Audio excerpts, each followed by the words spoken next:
네, 안녕하세요. 팽గిం장입니다. 지금 시간 자정 조금 전이고요. 오늘 영상 마치고 저 자려고 합니다. 이 시험 부분 잠깐 짧게 보고 가도록 할게요. 우리가 고정적으로 봤었던 것은 이제 하반기에는 상승량 대비해서 50% 정도 0에서 100% 올리고 50%의 조정을 만들고 다시 이제 조정이 끝난 다음에 눌림목으로 표현이 되고 상승을 시작한다라는 그런 고정적인 시선이 있었습니다. 그래서 이 10월부터 시작된 상승도 지금의 조정 구간을 거쳐서 50% 정도 이 부근에서 반등이 나올 것이다. 이게 며칠 전까지의 아이디어였습니다. 하지만 우리가 전혀 예상치 못한 변수가 하나 터졌죠. 그래서 코로나 변이가 터졌고요. 여러분들은 좀 심각하게 아셔야 되는 게 이 코로나 변이가 우리가 하락장을 거쳤던 그 시기가 이 코로나 변이가 급증하고 사람들이 많이 공포에 떨면서 그런 시기와 유사합니다. 지금의 조정이 차트적으로는 물론 이제 50% 정도를 거쳤으니까 이제 반등이 나올 시기는 맞아요. 하지만 정말 조심하셔야 되는 것은 지난 상반기에 조정이 코로나가 깔렸었던 그 암울한 장에 있었다라는 걸 좀 잊지 마시고요.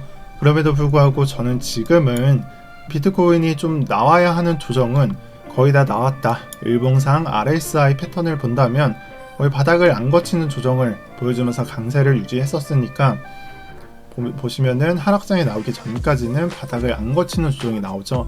이때도 비슷하고요.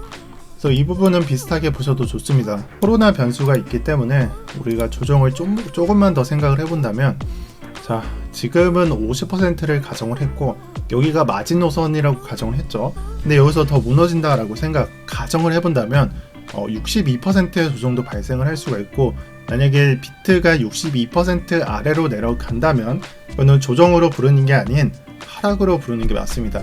그래서 이 전체 상승분에 대한 하락으로 의심을 하는 게 맞지 않나 싶고 자, 이 차트는 나스닥 차트가 되겠고요. 나스닥의 조정은 언제 벌어졌었냐 물어보신다면 델타 변이로 인해서 우리가 체크해 봐야 되는 구간은 이 구간입니다. 첫 뉴스의 등장은 6월 1일에 등장을 했고요. 물론 그 전에 이 영향이 있었겠죠. 영향권 아래에서 하락을 발생시켰고 이 조정이 140 그리고 129 8%의 조정에 해당합니다. 그리고 지금의 조정은 책정을 해봤는데 기억이 안 나니까 한 번 더 4.7%의 조정이 발생했어요. 야, 그러면은 8%까지 조정이 나오지 않겠냐 이렇게 물어보실 수도 있어요. 근데 증시나 코인이나 똑같아요. 첫 번째 충격을 주는 사건들 있잖아요. 뭐 예를 들면은 잡코인들 펌핑 또는 코인에서 보면은 대표 예제가 되는 게 뭐가 있냐면 원화 상장이 되겠죠. 원화 상장. 우리가 예전에 있었던 원화 상장이 어땠어요? 모든 코인의 가격 하락을 발생시키고 그 몇 개 코인만 올려주는, 그러니까 소위 말해서 비트코인의 흡성대법을 불러일으킬 만한 신규 상장의 흡성대법이 있었죠. 근데 두 번째 상장은 어땠나요? 두 번째 상장, 첫 번째 상장은 이렇게 진행됐는데 두 번째 상장은 좀 적었죠. 이렇게 진행이 됐습니다. 그래서 대부분 사람들은, 그러니까 조금 경력이 있거나 아니면 조금 경험이 있는 사람들은 첫 번째는 파동이 세고 두 번째는 진짜 그냥 설거지 파동이다 이렇게 부르는 사람들도 많습니다. 이것을 인지한 상태에서 우리가 아까 봤었던 어디야 이쯤이 되겠네 8% 죄송합니다 반말 아닙니다 죄송합니다 8%의 조정이 발생을 했다면 여기는 어찌 보면은 좀 더 작을 수도 있다. 저 개인적으로는 그렇게 생각을 합니다. 8% 조정을 안 채워줄 수도 있다라고 생각을 해요. 근데 만약에 무너지면 제가 영상으로 다시 올려드릴게요. 이제 원래 그래요. 첫 번째 파동은 세고 이 후행성으로 부르는 게 맞나? 두 번째 오르는 놈, 두 번째 나오는 놈들은 좀 더 작을 수밖에 없어요. 이미 사람들은 그 공포를 체감을 했고 여기서 경험을 했고 두 번째 나오는 공포는 그다지 낮을 확률도 우리가 배제는 할 수 없겠다라는 생각을 해볼 수가 있겠습니다. 그리고 도미넌스 부분 볼 텐데요. 도미넌스는 제가 가정을 했었던 것은 41%의 바닥이었고 원래 바닥은 40.5%가 됩니다. 그래서 여기서 뭘 말하고 싶냐면 사실 여기서 바닥을 찍고 올라가는 그런 차트가 나왔어야 되는데 계속 무언가 이렇게 지지를 하면서 이런 식으로 내려오죠. 이 말은 41%에 도달을 안 할 수도 있다는 말이 돼요. 그렇다면 도미넌스가 올라가는 구간을 여기 어디선가 아무데나 잡고 올릴 수가 있다는 말이 될 거고요. 굳이 41%까지 버티지 마시고 여러분들 알트코인 반등 충분히 나오면은 서서히 익절하시는 게 저는 낫다라고 생각을 합니다. 여기서 반등이 나올 수도 있고 이쯤에서 반등이 나올 수도 있습니다. 왜냐하면 지지를 보여주면서 지금 차트가 만들어주고 있기 때문입니다. 그리고 그 다음 체크해야 되는 부분은 순환장이냐 아니면 또 NFT 장이냐 이걸 체크해 봐야 되는데 그건 이번 조정에 달려 있습니다. 11월 27일 05시 11월 27일 05시가 되는 건 이때죠. 제가 가정을 했었던 것은 샌드박스가 저점을 내리면서 이 구간을 내리면서 다른 코인의 상승이 발생을 하는 거였어요. 그 다른 코인의 상승이 발생하는 거는 이더리움으로 추정을 하자 이런 식으로 말씀을 드렸었고요. 근데 어때요? 27시 05시부터 하락이 발생했고 다른 코인이 올랐으면은 이더리움의 상승이 동반되었어야 합니다. 근데 이더리움은 어떤가요? 상승이 저조하죠. 그럼 순환이 안 됐다는 말에 해당합니다. 그래서 이게 좀 또 암울하기는 한데 NFT장 계속 된다라고 보셔도 좋을 것 같습니다. 자, 그래서 NFT장이 계속될 거기 때문에 여러분들은 다음 주부터 장세, 비트코인이 지지를 하고 여기서 횡보를 한다면 NFT 코인들로 단타를 치셔도 돼요. 하지만 준비해야 될 게 두 가지가 더 있죠. 첫 번째로는 웹3 저장형 코인이 될 겁니다. 그리고 그 두 번째로는 레이어2 코인이 될 거예요. 이 웹3 저장형이 어떤 코인이 있냐, 지난 시간에 스토리지와 시아 코인 그리고 앵커에 대해서 말씀을 드렸습니다. 차트로는 NFT장 수급이 조금 꺼지면서 급하게 반등이 나오는 상태에 있었고 전고 부근까지 가격이 형성이 되었었습니다. 저 같은 경우에는 전고 근처까지 거의 다 100% 부분 매도를 진행을 했고 그 다음에 생각을 했었던 것은 시아 코인, 앵커도 있었겠지만 저 같은 경우 레이어2 코인을 생각을 한다고 했었죠. 그리고 레이어2 코인의 경우에는 보바 네트워크, DYDX, 루프링 전 시간에 제가 영상에서 다뤄드렸습니다. BTC 마켓에서는 찾아볼 수가 있는 게 루프링이 있어요. 루프링 같은 경우에는 최근 추세가 좋았기 때문에 이게 수급이 도달해서 이제 상승이 나오는 코인이 맞냐 이렇게 생각을 하실 수도 있는데 저 같은 경우엔 그렇게 생각을 했습니다. NFT라는 가상세계에서 돌아가는 그러한 코인이 이제는 그 근간이 되는 서브프레임에 해당하는 웹3 저장형이 이렇게 수급이 될 것이고 수급이 전파 또는 이동을 할 것이고 자 그렇다면 그 이후에는 코인 자체가 확장성을 갖는 코인들 그런 코인이 뭐가 있죠? 레이어2 코인이 대표적이라고 말씀을 드렸습니다.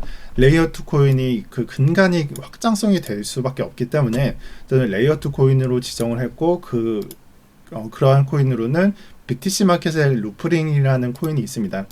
여기에 추가로 이 웹3 저장형과 동시에 나올 수 있는 코인이 뭐가 있냐 약간 보안을 설명할 수 있는 코인이라고 생각을 했어요. 뭔가 암호화 그런 코인으로는 GKC 같은 코인이 될 수 있는데 제가 개인적으로 생각하는 그런 코인은 DID 코인들도 해당을 하겠지만 예를 들어서 누사이퍼도 될 수가 있어요. 아직은 누사이퍼에 대한 정보가 없기는 하지만 이런 보안용 코인들도 저는 한 가지 고려를 하고 있고 이 중간에 끼기보다는 웹3 저장형 코인과 약간 후행성 또는 동시에 나올 확률도 한번 배제해 볼 수가 없겠다라고 생각을 했습니다. 제가 오늘 대본이 없어서 되게 말을 이쪽 갔다 저쪽 갔다라고 생각을 하는 것 같은데 일단은 그렇습니다. 그래서 NFT장 계속되고 이거 준비하시면 돼요. 이 세 가지만 보시면 될 것 같습니다. 이번 주는 그렇게 정리를 할 거고요. NFT장이 왜 안 끝났냐라고 생각을 하냐면 사실 샌드박스가 반등을 나오는 그거에 대해서도 고려를 해볼 점이었고 아직 순환이 안 나오는 점도 그렇고요. 약간 시총이 낮은 코인들이 아직까지 조정이 안 나온 모습을 보면서 NFT장은 아직까지 건재하구나 라는 생각을 합니다. 그래서 지난 시간에 디파이랜드를 소개를 했었고 언제 소개해드렸는지 가격은 생각은 안 나는데 추세는 괜찮습니다. 그리고 제가 개인적으로 들고 있는 코인에 해당하는데 이것도 NFT 코인, 메타 코인에 해당하고요. 제가 얼마에 샀는지 기억은 안 나요. 근데 지갑을 보니까 제가 사놨더라고요. 그래서 이런 코인들이 죽지 않는 걸 보면서 근데 NFT장이 끝났냐, 그러니까 메타버스 코인들이 끝났냐 이런 생각을 하게 됐습니다. 그리고 이런 차트를 보게 되면서 아직 안 끝났구나 라는 생각을 하게 되었습니다. 여러 개 많은데 일단은 제가 불러드렸던 코인들 하나하나 보고 있습니다. 그래서 이게 끝났다면은 차트가 이런 식으로 만들어졌겠죠. 여기까지 이런 식으로 만들어졌겠는데, 글쎄요, 다시 반등을 시작하고 저가 안 내리면서 쭉 올려준다는 것은 추세가 아직 안 죽었다라는 걸 의미합니다. 비트코인은 저가를 내리면서 조정을 마치고 있으니까 추세가 조금은 안 좋다라고 말을 할 수도 있는 거고요. 오늘 준비 안 하고 영상을 찍었는데 댓글이 되게 무섭네요. 그래서 무슨 말을 하는 거냐 이렇게 나올 수도 있는데, 정리해 드릴게요. 비트코인 62% 이상 조정 나오면은 그건 하락으로 보시면 됩니다. 그리고 NFT장은 이제 조정이 나왔지만, 그리고 저가는 깨졌지만, 이더리움을 본다면 반등이 안 나왔으니까 순환장이 시작된 게 아니에요. 그래서 NFT장은 계속 달 거고, 우리는 이제 앞으로 또 이거는 계속해서 말씀드렸으니까 NFT장 오고 웹3 오고 레이어 2 코인 오고 이거 또 반복된다라고 보시면 될 것 같고, 여러분들은 NFT장 비트코인이 이렇게 뭐라고 해야 돼? 횡보할 때, 저가 깨고 횡보할 때 여러분들 NFT로 단타 치시면 되고, 그 뒤에 여러분들이 기대해 볼 수 있는 건 이런 코인이 될 거다라고 말씀드리겠습니다. 하지만 이게 무조건 통하는 게 아니죠. 조정 나오면 진짜 물거품이 될 수도 있습니다. 정말 조심해 주셔야 되고, 코로나 바니까 저는 정말 무섭습니다.